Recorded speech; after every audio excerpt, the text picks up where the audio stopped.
All right. Hello, everybody. Welcome back to another episode of the Bottoms Up podcast. I am your host, Taylor, and right now I am supposed to be packing because I am flying out to Chicago in 2.5 hours, which means that technically I need to be at the airport in like half an hour, but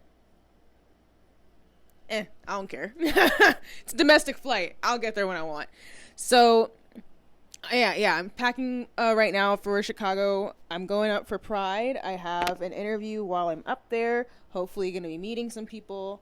Oh God, please don't watch me while I try to put this in my pocket so it's out of my way. I don't even have my airport clothing. Oh wait, I also wanted to order a snack. Okay, give me a minute because I'm going to order something on Uber Eats because I want food before I leave.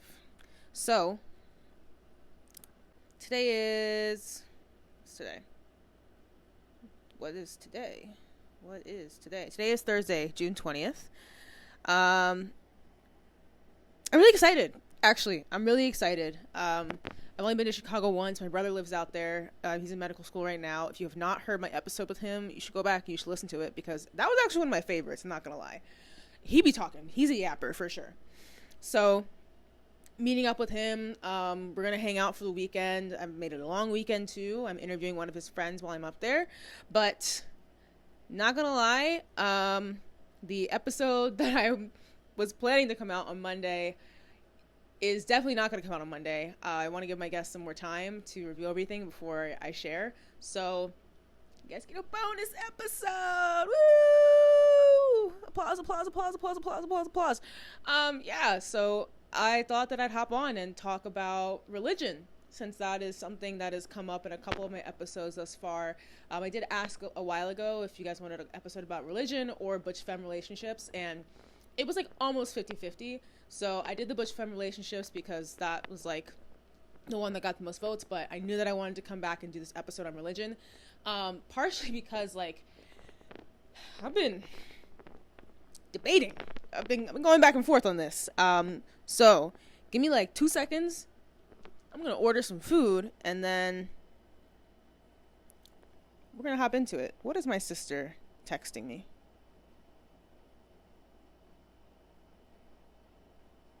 Oh. I sent my siblings a video of my back muscles, and I was like, "What am I supposed to do with all this?" Because I weightlift for fun. I don't get like an applause or anything. I just kind of do it for fun. Let's go. Discounts. All right. It's going to be delivered in 20 to 40 minutes, and I need to leave for the airport in 20 to 40 minutes. So it's fine. I'm gonna do great. So. Let's get this started by reading my horoscope. And then, okay, we're going to come full circle. I'm going to read my horoscope, and then I feel like it's going to help us get to, it's going to help us get through the story. Like, you'll understand why I say what I say about horoscopes and why I feel the way that I feel about, astrology and all that. So, let's see what we got. Good evening, Taylor. It is 84 degrees and a chance of showers and thunderstorms in your area. Today at a glance, give yourself permission to create the feeling of closeness with someone you love. I would actually rather not do that. No. I don't want to do that.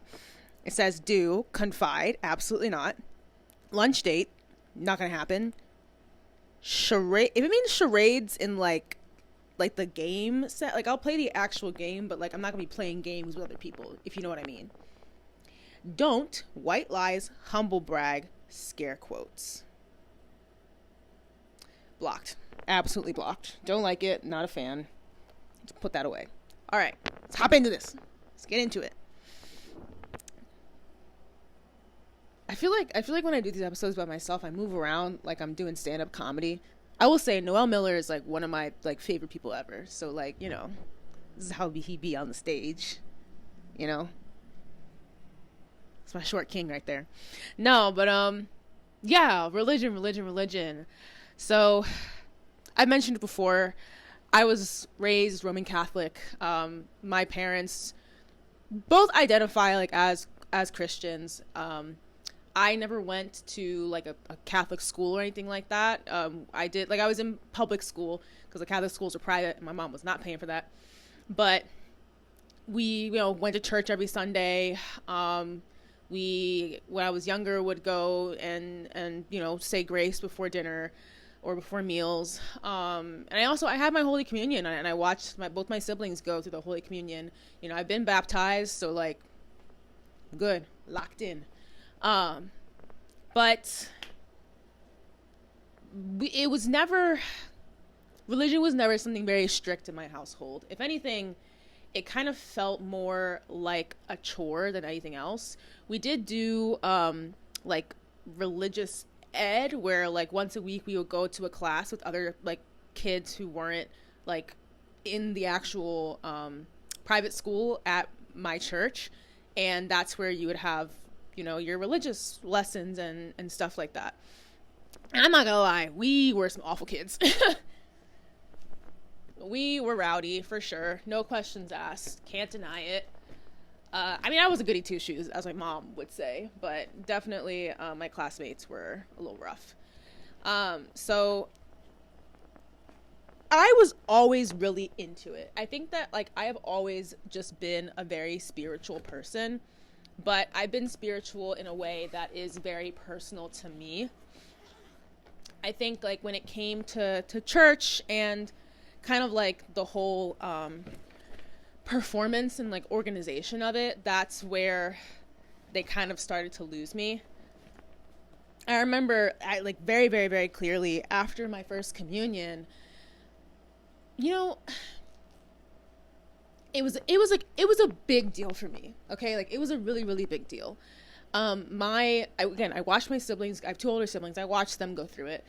And like, I remember like being jealous. Like I was just like, I want to do this. I want to do this. So, and of course, like, I was next in line. So I did it. And, I was so excited with my little workbook and I filled it out like very honestly. It's actually probably still somewhere in my parents' house. I don't know if I can find it. If I can, if I dig it up somewhere, I'll rip it out. I'll share some things, but it was incredibly important to me. It was a really, really big deal for me. And I just remember, going through the whole process. I don't know, it must have been like a couple months long or something like that. Going through the whole process and getting to the end of it, having a little ceremony at church and stepping outside. And I literally, I felt very connected to God at that point. And I remember feeling very connected to God, but also very disconnected from like the world around me. Like I remember walking out of the church and like feeling like a completely like new person.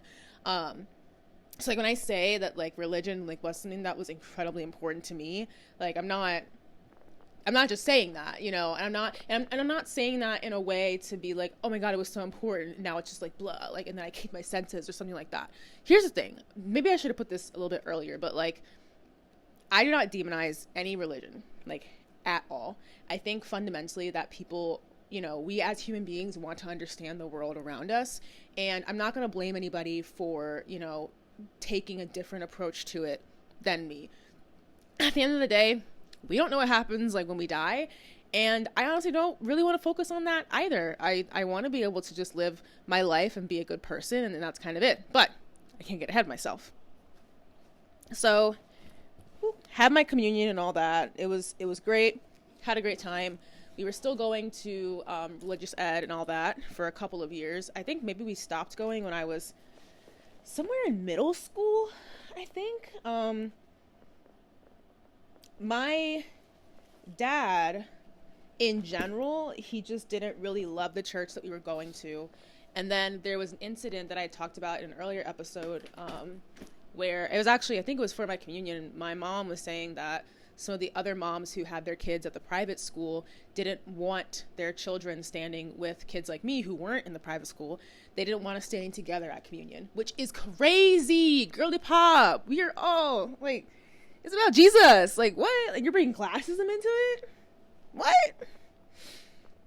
So, I think there were kind of two big issues that I had, or that I was really struggling with when I was going to church, or when I was Catholic. The first being that I was really, even as a child, very, very, very scared of going to hell. And I think that was probably one of the earliest ways in which like my actual like diagnosed anxiety came up or like manifested. And it was just something that, I mean, it was as intense as like my love of God and my love of Jesus and like my gratefulness like to Jesus. I did remember there was at one point where one of my religious education teachers, we were talking about just like the act of going to church, and he was mentioning that it doesn't, like, basically like God doesn't care like if you go to church or not. Like it's not about that's not like what's necessarily going to like get you into like heaven or hell. And I think that actually really helped me a lot, because I just felt like I could focus more so on my own relationship with God, instead of like trying to do this like roundabout process of, you know, what everybody else tells me I should think about God and how I should feel about God or how I should feel about the Bible and all that. And, you know, to be quite honest, I kind of feel like, I don't know, I kind of still feel that way like about the Bible, and like, you know, I actually really do like Christian country music, or like Christian like soul music and things like that. It's very motivational, personally. It makes me feel a little bit at ease to know, or like to conceptualize that there is this higher being that, you know, cares about you like endlessly, that like it doesn't matter what you do, like they will still love you. I don't know, that's just very, very beautiful to me. So as a kid, the final straw for I think for me and probably my parents as well, because I do remember telling them about this. I told my dad about this incident. This must have been actually oh god, when was this? It was a really weird day. I must have been in middle school at this point. And the woman who was running our class, for some reason my class and my brother's class got pushed together. We were separated by age groups, and my brother's class and my class got pushed together. And we had like a substitute who was coming in and teaching, and she wasn't the normal teacher for either of our classes. And I'm gonna be real, she didn't really teach us that day. Like she was woefully underqualified. Now that I look back, like she definitely did not know what she was doing to be able to sit there and talk to children and frankly teach them anything. But she said, she looks at this class of 11 and 12-year-olds, maybe like 10 to 12. She looks at us and she says, "Why do you think that God put you on this earth?" And we're all looking at her like, fuck if I know. We're looking at her, it's like, oh, like we don't really know. We're guessing, and we're saying like, oh, like to be a good person, oh, it's like spread the word of the Lord and all this. And she's like, no. She goes through a couple of us, and then she stops us, and she goes on the chalkboard, and she writes in big letters the word die. And she says to us, "God put you on this earth to die." Now, mind you, I need to rewind a second. And I'm just going to give like a little bit of a trigger warning for this. I'm going to talk about, what's the word that people are using now? Unaliving. That's the word that we're using right now. So my mental health has pretty much always been a major issue for me, quite literally since childhood. You know, like I was saying, you know, my anxiety, you know, was telling me that I was going to go to hell when I was like, well, like even at the age of like 5. Like I'm not even exaggerating. Like it was a very, very, very early thing that I was dealing with since day one. Anxiety is my OG. My anxiety is my OG op. I should not say that, but okay. So anxiety was there from like a very early point, and I think that kind of influenced me to have a lot of depressive thoughts. So the first time that I actively wanted to unalive myself was when I was 9 years old.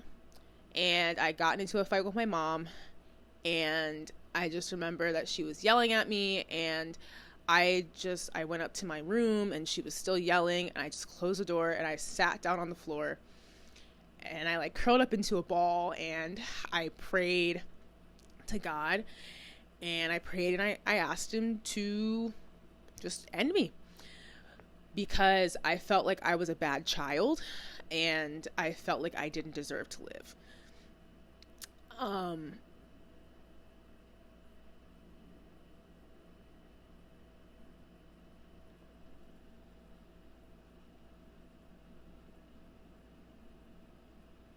Sorry, I haven't spoken about this in a very long time. So, I'm better now. To clarify, I'm a lot better now. It's been, 17 years. I think I'm good now. But that was kind of like the first time, and it also heavily influenced my decision to leave Catholicism the first time. So I think by when I got to that point where this teacher was telling us that, the only reason that we were on earth was to die, and I was of this perspective that like, okay, well, if I'm here to die and God won't, me, and if it's also a sin to unalive yourself, I was just kind of like, none of this makes sense. And I just remember being like just so absolutely inherently miserable as a child, and just like absolutely like hating myself. That was literally like the theme of like my entire childhood, my entire life up until like very recently. So like I couldn't, in my head, I was like, I can't, like 1 + 1 is not equaling 2 right now. 1 + 1 is equaling I'm going to hell. And HE11. Again, should not have said that. So I think at that point, with, telling my dad about that, and then with what my mom had experienced with my communion, and then just with me, not being very happy as a child, that was when I exited the church, like for the first time. And I became, this little angsty 12-year-old atheist,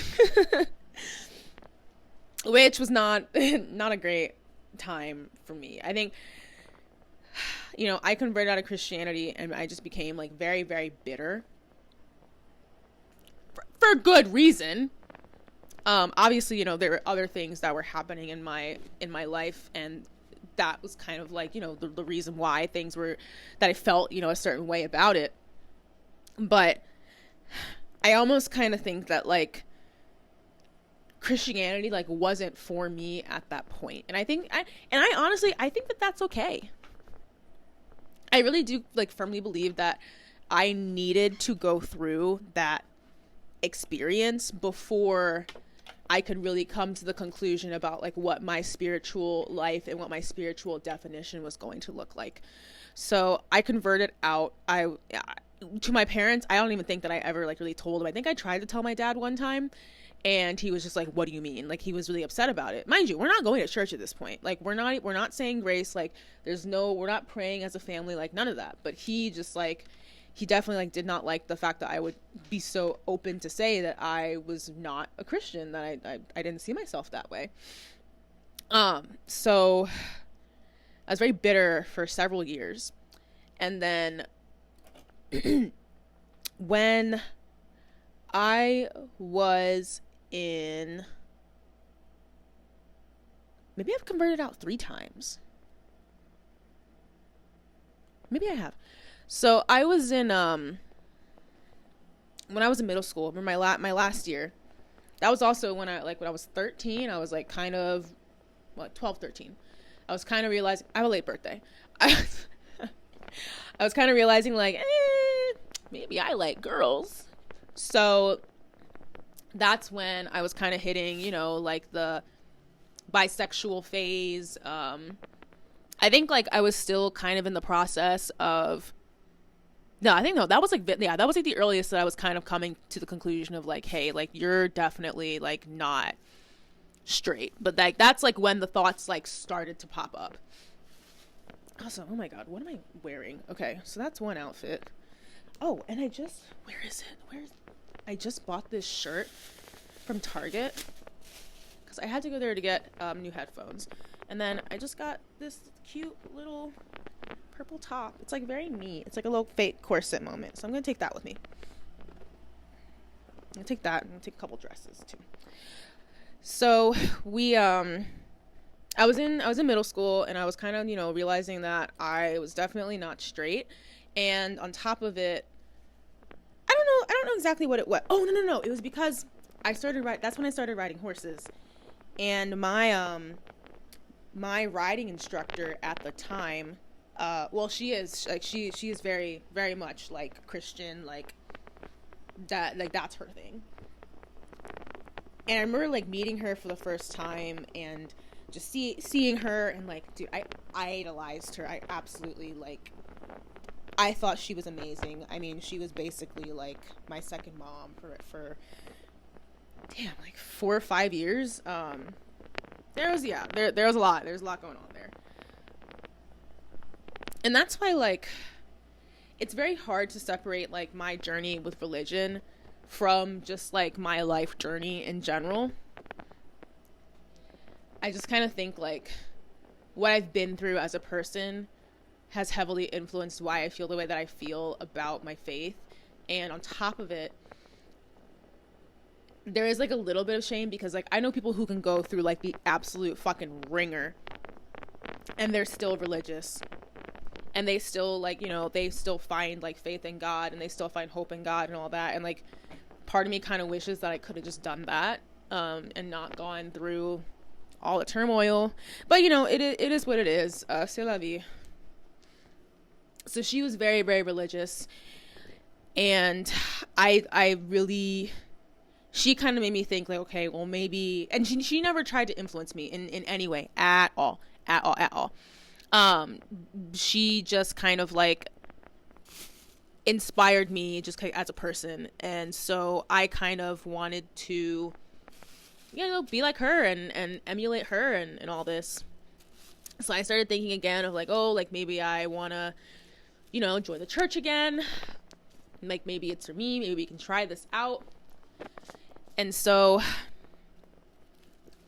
she actually introduced me to Young Life, which if you don't know what Young Life is, because I definitely did not. Young Life is a religious, it's kind of like a religious like youth group, but like not quite. Like you can be an adult and involved with Young Life if you want to be. Like you can be like a Young Life counselor and things like that, and like you can go on the trips and whatever. But she was the person who introduced me to it because some of the meetings used to happen at her house. So the thing is though, and I'm not saying anything about anybody with this, but no one actually really told me what Young Life was. They just encouraged me to join, which, you know, could have a certain type of energy to it. So I remember I went to my first Young Life meeting, and here, like I've said it once, I'll say it again. I am a little bit stupid. Went to my first Young Life meeting. I think I was probably like an hour in before I realized like, oh, this is a religious thing. Absolutely like was not one of my brightest moments for sure. So I think like after that, I was kind of like, okay, I'm not really sure if I want to continue with this. But I did kind of like the camaraderie about it. So I think I went to like 1 or 2 more meetings, and then my dad was like, yeah, I don't want to take you to these anymore. Because my parents hated driving me around. They hated driving me around, but then my dad was like really reluctant about helping me get my license because he also would still have to be driving me around to teach me how to drive and get my license. So here we are today. Okay, where's all like my baddie clothing? Because I was told that we would be going to brunch, and I was told that the outfits needed to be at a certain level. So I'm trying to play it safe, because this lunch is all gay people. It is all homosexuals. And I'm not messing with you homosexuals, all right? Oh my God. Where am I running? I'm also doing a 5K while I'm in Chicago because I just like suffering. They said it's a mostly flat course with like one slight incline, so I think I'll be fine. So I stopped going to Young Life, but I was still kind of on this journey where I was just like, am I Christian? Am I not? I don't know. Do I want to? One of the things that I did do, or actually no, one of the things that I've always struggled with is my ability to like verbalize things. I've actually, you probably can't tell now, but I used to always have a hard time like speaking about things that bothered me, or like just verbalizing in general definitely was like difficult for me, and still kind of is. But when like I couldn't just like sit down and pray, I kind of like, it just for some reason like it made me uncomfortable. So I was like, okay, I don't want to sit down and pray, but I will write a letter to God. And so I remember very tepidly writing my first letter to God. I still have those at home. I know exactly where they are in my parents' house. So I wrote my first letter to God, and I remember putting in there something about one of my friends at the time. I think I said like, this is gonna sound really shitty. I think I said something about like wanting her to like realize like something about herself. And I think I wrote the letter that morning, and then I went to class. Yeah, this is still middle school. I was still like 13 at this time. Went to class, sat down next to her, and then she like said something. Like she had the realization that I had wanted her to have. And that to me, I was like, oh my God. God is real. God's not dead. And so I think that kind of cemented, you know, for me that, look, there's something out there, okay?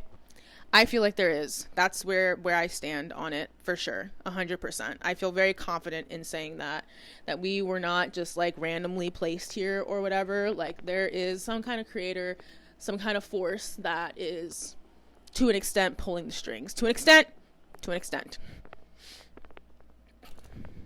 Oh, almost forgot this. Yo, I got the... Y'all will see this dress in the photos and everything, but I literally just got this for Chicago. Like, purely for Chicago. Boom. Boom. Yeah. Yep. In the bag you go. So I think at that point I was like, okay, there is a God, but am I Christian? Like, am I Christian?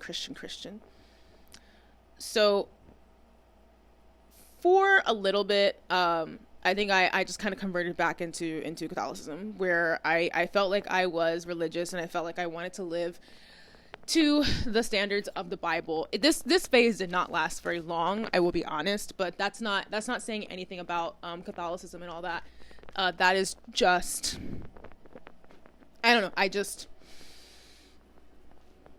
I knew fundamentally that there were certain things about the Christian religion that were important to me. Oh, excuse me. Hi. Yes. Thank you.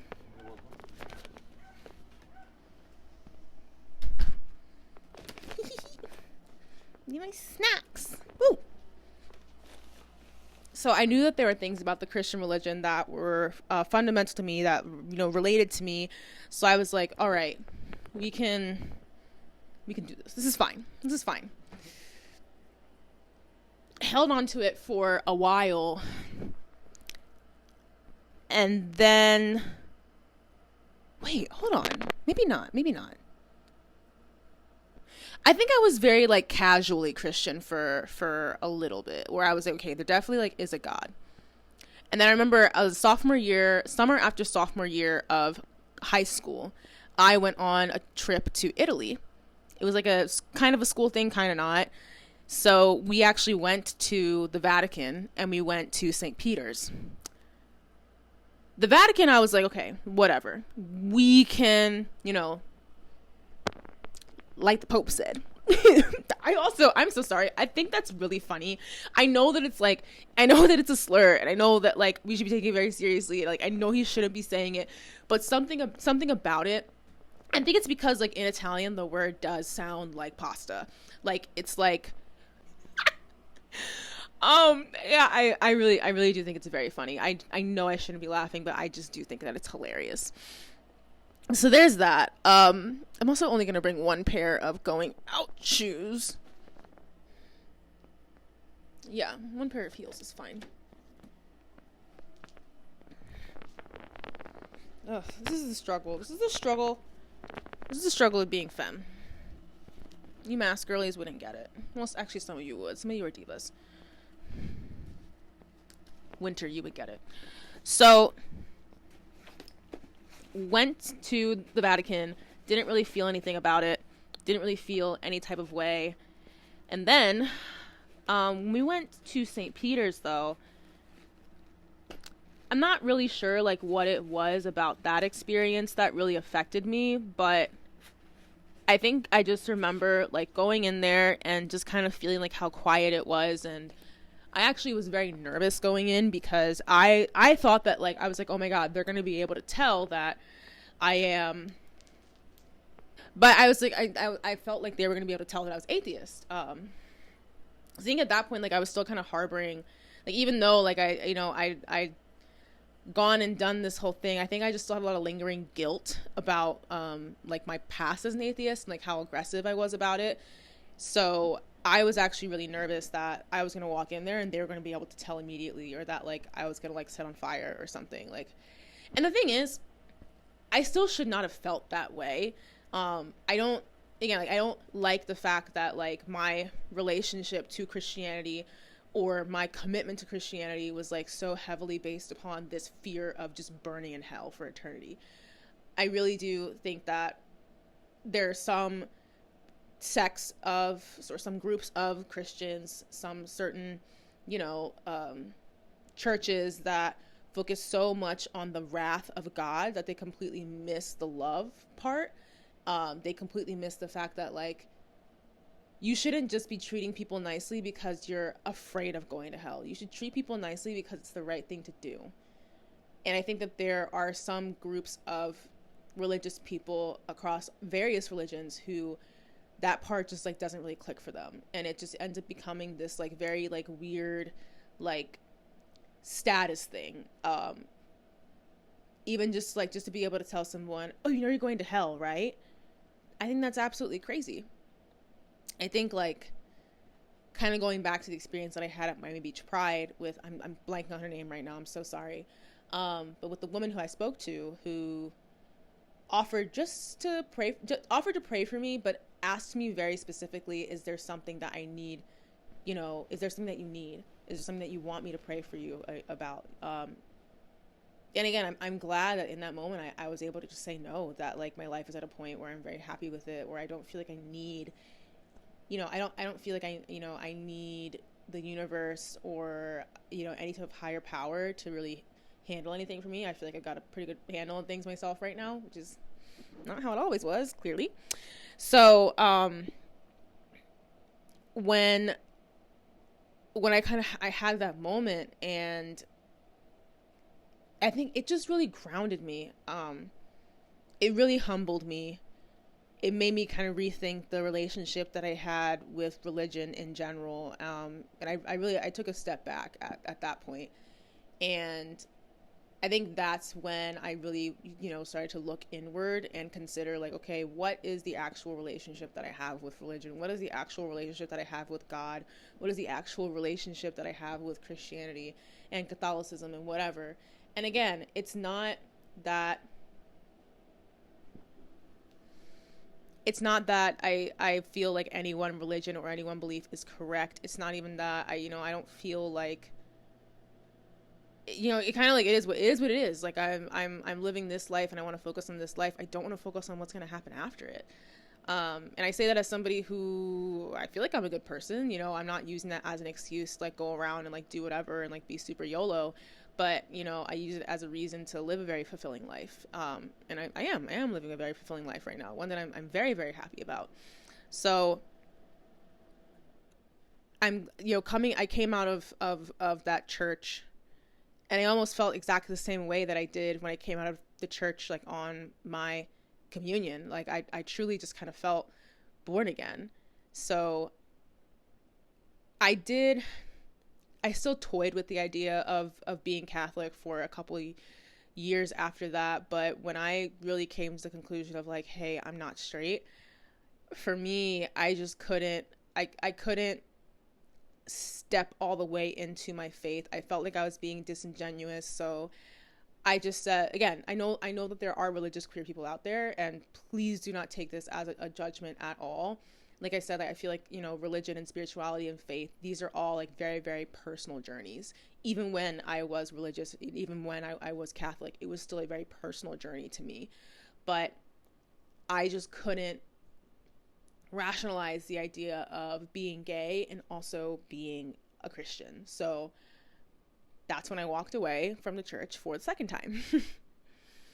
And now,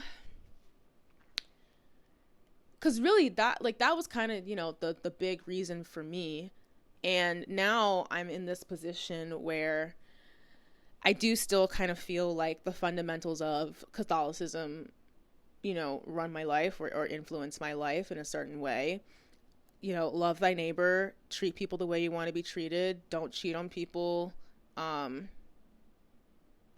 which are like really basic things that I feel like we all should be doing, but whatever. Don't lie. I just, okay, no, because now I'm sounding really crazy. Let me actually read the 10 Commandments real quick. Like I said, I mostly just kind of listen to Christian music, so I don't really know what the actual Bible says anymore.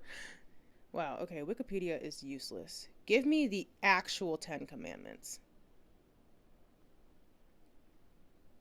Okay, here we go. Thou shalt have no other gods before me. To be quite honest, that is actually a big one. Basically, the other way that I've heard this explained is not having any false idols. I actually have a massive, massive issue with religious influencers, because I do feel like they are towing the line of being a false idol. And again, it kind of goes back to this idea that like religion is this individual journey, and I feel like these people use their platforms to enforce their doctrine and the way that they interpret the Bible or the way that they feel about religious texts, when in reality, again, at least speaking from the Christian perspective, you as a religious person should be going directly to the text and, falling back on that when you are having like, a moment or a lapse of faith. I'm also speaking very authoritatively for somebody who, again, is not Catholic and has left the Catholic Church twice. But that's just that's how I feel. Very much not a fan of false idols. Thou shalt not make unto thee any graven image. What does that mean? Anything you worship more than God is a graven image. Oh, so like maybe that's false idols. Huh. I don't know. Thou shalt not take the name of the Lord thy God in vain. Yeah, my dad actually has a pretty big issue with me using the term, OMG, or like saying out the words, which is why I'm not saying it now, because I love my dad. I'm very like cognizant of that. I definitely like understand that. I think I use the term on God very, very often. Maybe I should work towards not using that. I'm not Catholic. Why am I letting this influence me so much? I'll let that one simmer.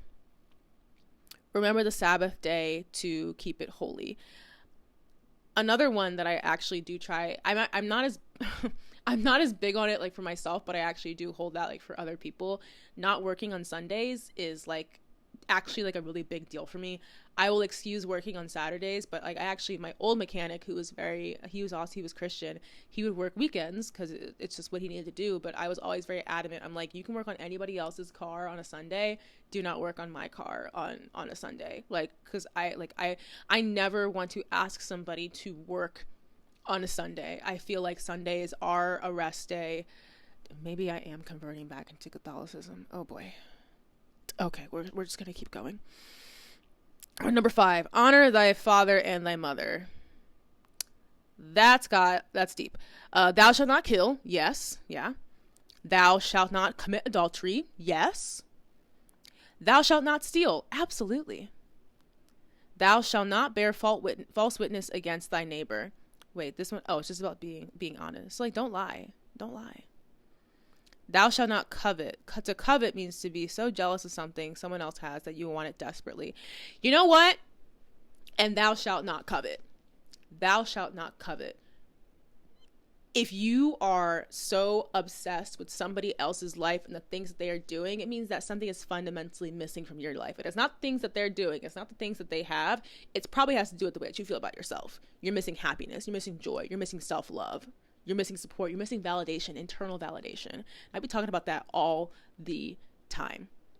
So, but that's what I say is like, so many of these like Catholic ideals like are still like fundamental in my life. It's just things. And it's like, there's no real rule behind it. Like, there's no real rule behind why I don't like people working on Sundays or why I don't want to work on Sundays. But like, it's still something that is just like so like fundamentally important to me. And again, it's not like anybody like beat this down my throat when I was a kid. My parents were very relaxed about religion. Like, they just stopped. We stopped going to church because I thought it was boring. Like, seriously. And we never found a new church after that. Like, I don't know. I don't know what it is.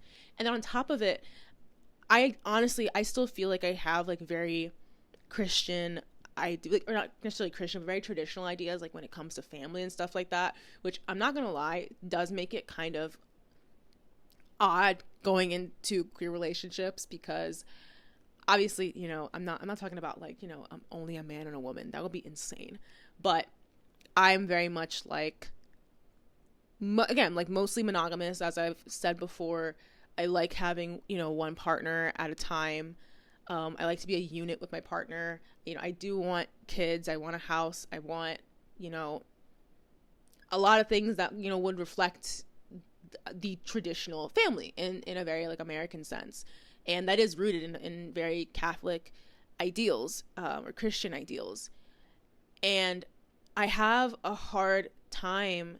It's almost like the same as like, I have a hard time being Catholic because I am gay, but I have a hard time being gay because I still have this very Catholic image for my future. And I don't really know what to do with that. It makes me very upsetty spaghetti. And I want to be happy taffy. So, yeah. I think I need to get on this plane. Yeah, it's 8:30. So I asked for input from my babies, meaning you all, on Instagram about like your experiences with Catholicism or with religion in general. So I think I will speak to you on said platform, but right now I need to actually be responsible and finish packing my bag so that I can get to the airport. This is definitely going to be like a very short bonus episode. It honestly might only be like 30 minutes or so, but thank you for joining me on this crisis. Like I said, oh wait, I didn't explain how I got back to horoscopes. So I still do believe firmly that there is a God. I believe that there is one God. Technically, I identify with deism. Deism is, again, this belief that there is one God. I think agnosticism is the same in that way, that there is one God, but it's just kind of like, it's whatever. Deism does still kind of have like fundamental like not necessarily like rules that you should live by. Like it doesn't have like the same like strictness of like an established religion, but we believe in the ideas of philanthropy and spreading the idea of logic, and those are things that also like definitely resonate very close with me. I feel like it kind of helps me avoid intense biases in life. I really truly want to make sure that everybody, honestly, I wish that everybody has the opportunity to go through the same journey that I did. Like, everybody deserves to have the space for self-discovery. And the thing is, like, when I did finally realize that I was a lesbian, I swear it was the same as after communion, and it was the same as walking out of St. Peter's. I felt reborn. I felt this weight lift off of my shoulders, and I felt like, oh my goodness, I think I just learned something about myself. I think that I just became like, it's like a Pokemon evolution. Like, I am Charmander now. I think that's the adult one of Charizard. I have absolutely no idea. I never watched Pokemon. But it was just like, oh my goodness, now all of society's expectations, like basically like all these ideas of people around me don't matter. I know who I am. I know what my faith is, and I know what I believe in. And like, I could just kind of like rebuild this vision and this life for myself. And everybody, literally everybody deserves to go through that. You should be able to build a life and an identity based on you yourself as an individual. You should be able to explore your faith and express your faith, you yourself as an individual. It shouldn't have to be shaped and molded by the idea that somebody else has about how you should act or how you should be, or what type of Christian or what type of Muslim or what type of Jewish you should be. It shouldn't. It should be about you and the relationship that you have with your Savior and the relationship that you have with your religious texts. And for me, I found something that worked for me. I found something that made me very, very happy and that took away that anxiety. And again, I still feel like I'm a good person. And yeah, so like when I started kind of leaning more into astrology, because you lesbians are insane, when I started leaning more into astrology, I felt like, I'm not taking this like too seriously in a way, but it does really help me step out of my head every once in a while, because again, somebody else might have, a book that they can turn back to, the Bible, the Torah, the Quran, like that's something that, people can turn back to in order to kind of like recenter themselves, or like you might have a pastor to lean on, or like a rabbi, like some sort of religious advisor. I don't have that. So I just have a therapist. And we be talking, we be chatting, we be yapping. But I only see him once a month. So when I'm having, a particularly rough day, or when I just kind of feel like I'm way too in my head, it's really nice to be able to turn to the stars, frankly. I did feel a little bit red for filth today, as usual. It told me to do some things I don't want to do, so I'm not going to do those things, but maybe I should do those things. Yeah, I have a long plane ride. Maybe I should do those things. Anyways. But yeah, and that's how we've come full circle.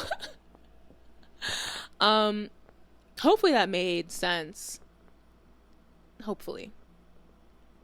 Again, I have like very complex feelings when it comes to religion, kind of based on this very, complex background that I have with it. But I think at the end of the day, I am in a place where I am very happy with my beliefs, and I'm very happy with my faith. And I want everybody to feel that. And I want everybody to be able to share their faith with other people as well. And I want everybody to feel welcomed into various belief systems instead of feeling ostracized or judged, because that is simply not, that is not what any of these texts are telling us to do. Not a single one.